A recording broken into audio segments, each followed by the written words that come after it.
Hi friends, welcome to S tutorials live. ഇന്ന് ഞാൻ പറയാൻ പോകുന്നത് ചാർട്ടേഡ് ഫ്ലൈറ്റുകളെ കുറിച്ചും അതുപോലെ ഇതുവരെയുള്ള നമ്മുടെ രജിസ്ട്രേഷനെ കുറിച്ചുമാണ്. പല ആളുകൾക്കും ഞാനിപ്പോൾ രജിസ്റ്റർ ചെയ്ത് കൊടുത്തു. അതിൽ 90% ആളുകൾക്കും വൻ വിജയമായിരുന്നു. അവർക്കെല്ലാവർക്കും അപ്രൂവൽ കിട്ടിയിട്ടുണ്ട്. അപ്രൂവൽ കിട്ടിയ എല്ലാവരും ഈ ഒരു വീഡിയോൻ്റെ താഴെ ഒരു കമൻറ്റ് ചെയ്യണമെന്ന് ഞാൻ അഭ്യർത്ഥിക്കുകയാണ്. കാരണം മറ്റുള്ളവർക്ക് കൂടിയും അതൊരു പ്രചോദനമാവാൻ വേണ്ടിയിട്ടാണ്. അതിൽ എൻ്റെ അടുത്തുനിന്ന് ചെയ്യണമെന്നല്ല ഞാൻ പറയുന്നത്, നിങ്ങൾ എവിടുന്ന് ചെയ്താലും അത് അപ്രൂവൽ ആവുന്ന രീതിയിൽ ചെയ്യുക എന്നുള്ളതാണ് നിങ്ങൾ ശ്രദ്ധിക്കേണ്ട കാര്യം. മറ്റൊരു കാര്യം പറയാനുള്ളത്, ഒരു പ്രാവശ്യം റിജക്റ്റ് ആയവർ വീണ്ടും വീണ്ടും ചെയ്ത് നിങ്ങളുടെ ID ബ്ലോക്ക് ആക്കരുത്. നമുക്കറിയാം, ഇതെല്ലാം വെബ്സൈറ്റിൽ ഓൾറെഡി ചെയ്തു വെച്ച സംഭവമാണ് നമ്മൾ ഈ ലോഡ് ചെയ്ത് ചെയ്യുന്നത്.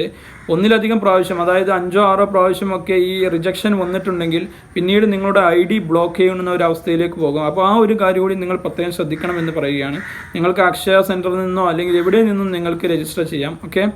മറ്റൊരു കാര്യം പറയാനുള്ളത്, ഞാൻ പറഞ്ഞു 90% ആളുകൾക്കും ഞാൻ രജിസ്റ്റർ ചെയ്ത് സക്സസ് ആണ് എന്ന് പറഞ്ഞു. ഈ 10% ആളുകൾ ആര് എന്നുള്ളതാണ് ഇനി ഞാൻ പറയാൻ പോകുന്നത്. ഈ രജിസ്റ്റർ ചെയ്ത 10% ആളുകൾ എന്ന് പറയുന്നത് നേരത്തെ ഞാൻ പറഞ്ഞ പോലെയുള്ള കാറ്റഗറിയാണ്. അതായത് കറക്റ്റായി ചെയ്തു, അവർ തന്നെ ചെയ്തു, അല്ലെങ്കിൽ 1, 2, 3 പ്രാവശ്യം അവർ ചെയ്തിട്ട് റിജക്റ്റ് ആയ ആളുകളുടെ ഡീറ്റെയിൽസാണ് എനിക്ക് അയച്ചു തന്നത്. ആ ഒരു കാര്യം ഞാൻ ചെയ്യുമ്പോൾ അതൊരു 5 ദിവസം അല്ലെങ്കിൽ 6 ദിവസം കഴിഞ്ഞിട്ട് രജിസ്റ്റർ ചെയ്യാൻ വേണ്ടി പറയുകയാണ്. ആ ഒരു പ്രോബ്ലമുള്ള ആളുകളാണ് ഞാൻ ഈ പറഞ്ഞ 10% ആളുകളും. അപ്പോൾ അവർ ശ്രദ്ധിക്കുക, അങ്ങനെയുള്ള ആളുകൾ റിജക്റ്റ് ആയവർ 2-3 പ്രാവശ്യമൊക്കെ റിജക്റ്റ് ആയവർ പിന്നീട് അതിൽ റിസ്ക് എടുക്കാൻ നിൽക്കരുത്. കറക്റ്റായിട്ട് ഡാറ്റ അവരുടെ 5 ദിവസമാണോ എത്ര ദിവസമാണോ പറയുന്നത് അതിന് കഴിഞ്ഞതിന് ശേഷം മാത്രം അതിൻ്റെ അറ്റംപ്റ്റ് നടത്തുക. ഓവറായിട്ട് അറ്റംപ്റ്റ് നടത്തിയാൽ നിങ്ങളുടെ ID ബ്ലോക്ക് ആവാൻ സാധ്യതയുണ്ട്. ആ ഒരു കാര്യം മനസ്സിലാക്കുക. ഓക്കെ. പിന്നീട് പറയാനുള്ളത്, ഞാൻ പറഞ്ഞു ബാക്കി ഈ ഒരു 10% തന്നെ റിജക്റ്റ് ആയവരുടെ ലിസ്റ്റ് ഞാനൊന്ന് സോർട്ട് ഔട്ട് ചെയ്ത് നോക്കിയപ്പോൾ എനിക്ക് മനസ്സിലായത് അതിൽ ഒരു 50% അല്ലെങ്കിൽ 60% ആളുകളും ഈ ഒരു ഡ്രൈവർ വിസ അതുപോലെ കുക്ക് വിസയിലുള്ള ആളുകളാണ്. അതായത് സാധാരണ നോർമൽ കാറ്റഗറിയിലുള്ള ആളുകളാണ് അധികവും റിജക്റ്റ് ആയിട്ടുള്ളത്. അതിൽ നിന്ന് മനസ്സിലാകുന്നത് അതോടെ സ്പോൺസർ തന്നെ അത് റിജക്റ്റ് ചെയ്യാനുള്ള അനുമതി കൊടുത്തിട്ടുണ്ടാകും. അത് മാത്രമല്ല, വലിയ വലിയ കമ്പനികളിൽ നിന്നും സ്റ്റാഫുകളെ വെട്ടിച്ചുരുക്കാനുള്ള പെർമിഷനും കൊടുത്തിട്ടുണ്ടാകും. ആ ഒരു കാറ്റഗറി ആയതുകൊണ്ടാണ് പല ആളുകളും, അതായത് ലോ ലെവൽ കാറ്റഗറിയിലുള്ള സാധാരണ വർക്ക് വിസ ചെയ്യുന്നവരുടെ ആണ് അധികം ക്യാൻസൽ ആകുന്നത്. അങ്ങനെയുള്ള ആളുകൾ ശ്രദ്ധിക്കേണ്ട ഒരു കാര്യം, അവർ അപ്ലോഡ് ചെയ്യുമ്പോൾ അവരുടെ കമ്പനി ലെറ്റർ, അതായത് അവരുടെ സ്പോൺസർ അവർക്ക് ആവശ്യമുണ്ട് എന്നുള്ള നിലയ്ക്കുള്ള ഒരു ലെറ്റർ അതിൽ വെക്കൽ നിർബന്ധമാണ്. അത് നിങ്ങൾ പ്രത്യേകം ശ്രദ്ധിക്കുക. കമ്പനിയുടെ ലെറ്റർ നിങ്ങളെ ആവശ്യമുണ്ട് എന്ന് പറഞ്ഞിട്ടുള്ളൊരു ലെറ്റർ അതിൽ വെക്കാൻ നിങ്ങൾ പ്രത്യേകം ശ്രദ്ധിക്കുക. ഓക്കെ.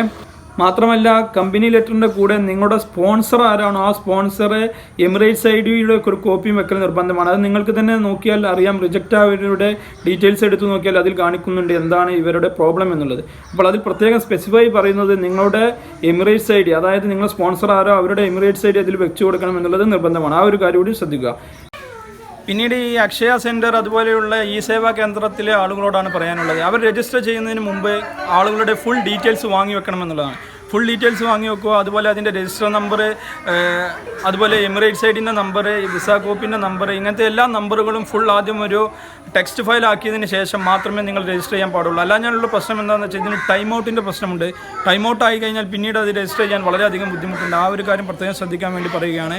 കറക്റ്റായിട്ട് നിങ്ങൾ എല്ലാ ഫയലും എന്തൊക്കെയാണോ അതിൽ ഫില്ല് ചെയ്യാൻ വേണ്ടത്, അത് GDRF രജിസ്റ്റർ ആണെങ്കിലും അതുപോലെ ICA ആണെങ്കിലും, ICA രജിസ്ട്രേഷൻ ചെയ്യുന്നവർ മറ്റൊരു കാര്യം കൂടി ശ്രദ്ധിക്കുക. ഫാമിലി ഡീറ്റെയിൽസ് ആർക്കെങ്കിലും കാണിക്കാൻ കഴിയുമെന്നുണ്ടെങ്കിൽ അവർക്ക് ഞാനിപ്പോൾ ചെയ്തു കൊടുക്കുന്നതാണ്.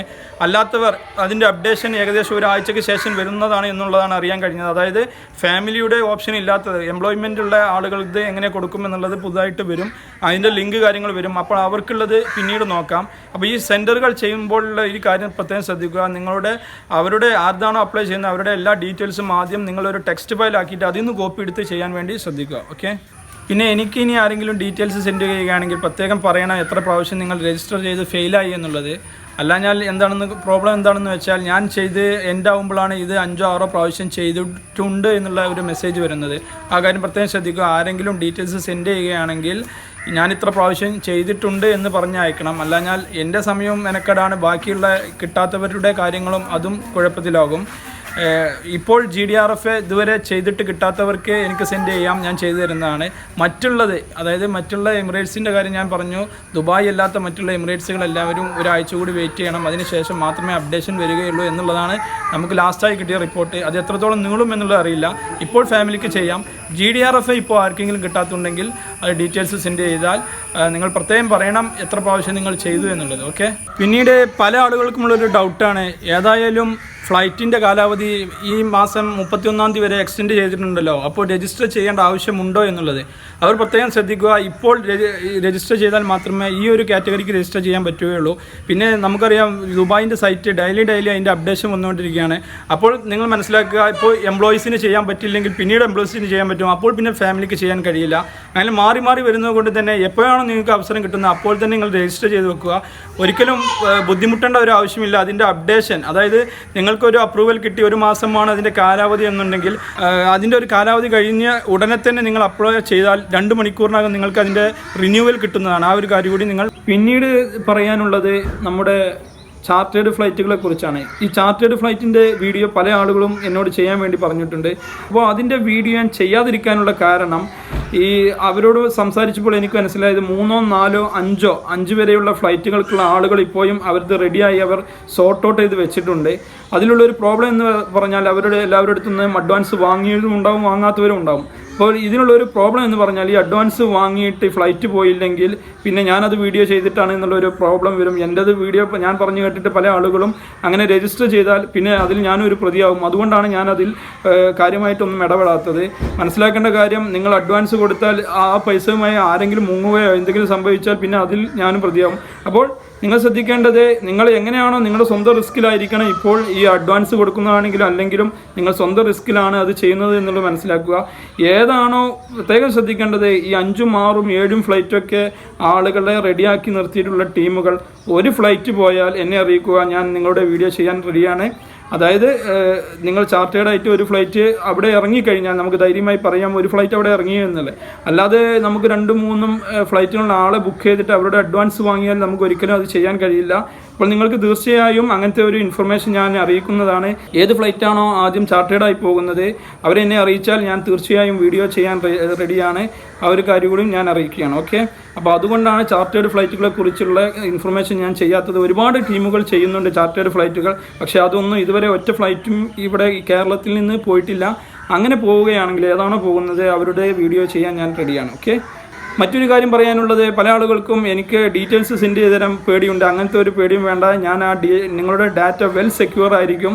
കാരണം എനിക്കറിയാം ഒരു ഡാറ്റ എങ്ങനെയാണ് കൈകാര്യം ചെയ്യണം, എങ്ങനെ എടുത്തു വെക്കണം എന്നുള്ളതൊക്കെ കാലങ്ങളായിട്ട് നമ്മൾ ഡാറ്റയുടെ കാര്യങ്ങൾ പഠിച്ചതാണ്, അറിഞ്ഞതാണ്. അതുകൊണ്ട് തന്നെ ഒരാളുടെ ഡാറ്റയും വെറുതെ ലോസായി പോകില്ല. ഞാൻ അത് ദുരുപയോഗം ചെയ്യില്ല. നിങ്ങളുടെ വർക്ക് കഴിഞ്ഞാൽ നിങ്ങളത് കൺഫേം ആയാൽ ഞാൻ ഡിലീറ്റ് ചെയ്ത് കളയുന്നതാണ്. ഓക്കെ.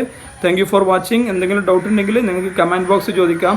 തിരക്കായതുകൊണ്ട് തന്നെ ഒറ്റയടിക്ക് ഞാൻ അതിന് റിപ്ലൈ ചെയ്യണമെന്നില്ല. നിങ്ങൾക്ക് ഒഴിവിനനുസരിച്ച് ഞാൻ അതിന് റിപ്ലൈ തരുന്നതാണ്. ഓക്കെ.